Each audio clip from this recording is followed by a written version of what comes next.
Hi, all. I want to thank you for taking the time to listen to this, and I truly hope you'll think about it and take it to heart.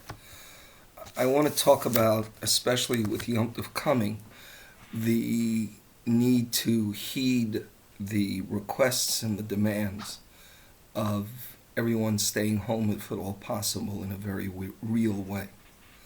Um, I try on a daily basis to get information from proper sources, not from some organizations in other cities who think they define Jewish life for the entire country, and certainly not into unsourced internet posts and Facebook posts.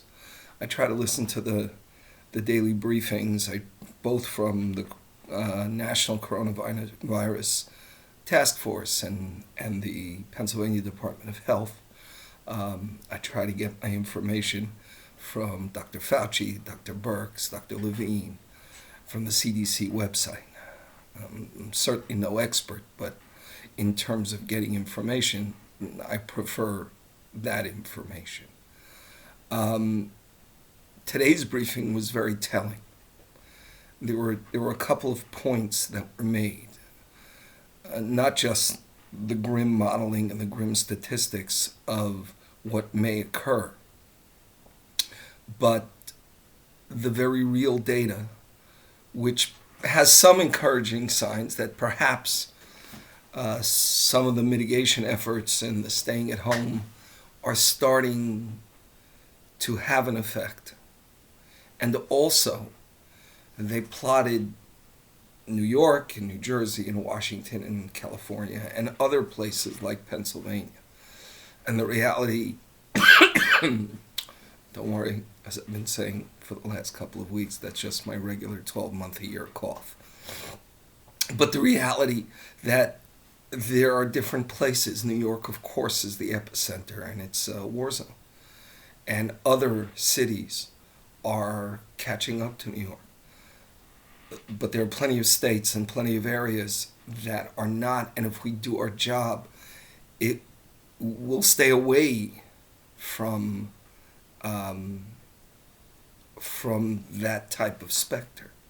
Now the truth is, we could say, you know what? For 3 weeks, the entire country is going to shut down. Every single human being in this country will stay inside, and we'll see what happens in 3 weeks. We'll come out, we'll bury the dead, and then just, that's the way it is.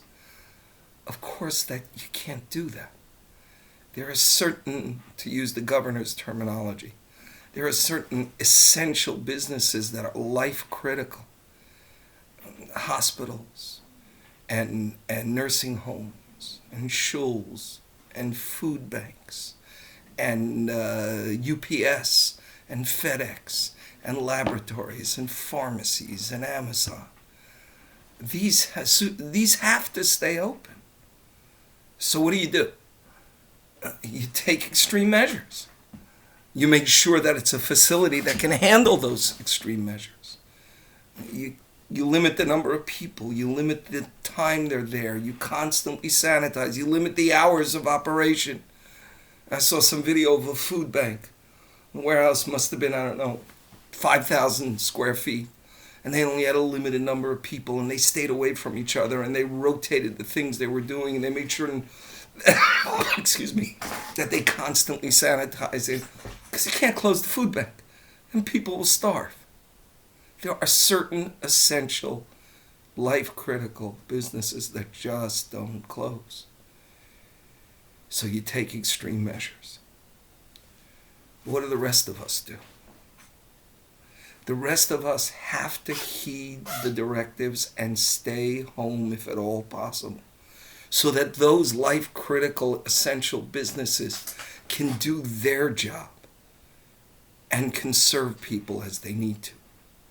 So that doctors and nurses and hospitals that in places like New York are totally overwhelmed, and in places like Pittsburgh, not yet, and hopefully won't happen, so that they can have the resources to do their job and so that it can minimize the number of people that they have to treat. Now, in truth, it's very hard. My daughter, for example, is on the front lines in the Philadelphia area and as an ER doc. And my desire, my internal desire, is just to get up, go to Philly, go do her laundry and shop for her and cook for her so she can do her life-saving work. Obviously, I can't do that.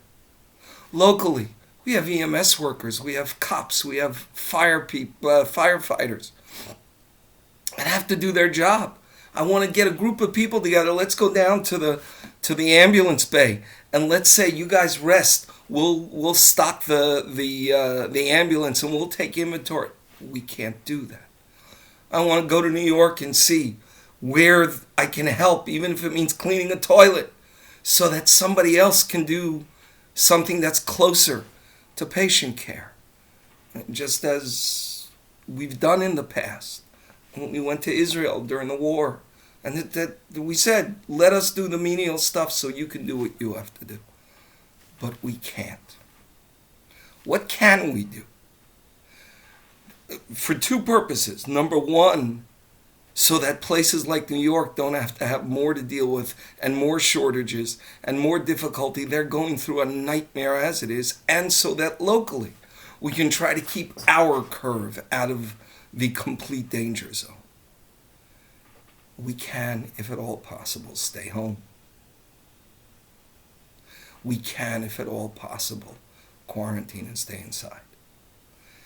Not easy, especially with Yom Tov coming, but we have to do it. So if you have to go out, you have to shop. Try to minimize it. You have to shop. If you're shopping for somebody who's homebound, if you're checking on someone, okay, do what you need to do, but do it smart. But otherwise, just stay home, stay away from people. If you go out for exercise, stay away from people. I'm out because of the very reasons I just said. And I see even people exercising, standing together and socializing. No, stay away from each other. And make sure that for the next period of time, as difficult as it is, we can try to mitigate this. So with Yom Tov coming, it causes a very special difficulty. If you live here in Pittsburgh, don't go anywhere. Certainly not to one of the hot spots. They don't need you. They don't need another human being that they have to worry about. And then if you go there, when it's time to come back, we don't need you bringing it here. Do not have guests from out of town. Tell them to stay home. And if for any reason there's a guest from out of town, quarantine them for 14 days. Not a minute, 14 days. You know, many of us have the same situation we have. Our son came home from Israel 12 days ago. I picked him up in the airport in Washington. I didn't give him a hug. He got right into the back of the van, the back seat. When he came home, no hugs. He's staying in his room. When he has to come out, we keep distance. He has his own bathroom. And it's just what you have to do. Hopefully, he has no symptoms. In another 2 days, we'll be able to give him a hug. We'll be able to interact more directly. But tell people not to come. Do not have play dates because you cannot have the distancing necessary that I referenced in some of the mission critical places. Start have yourself, and I know it's hard.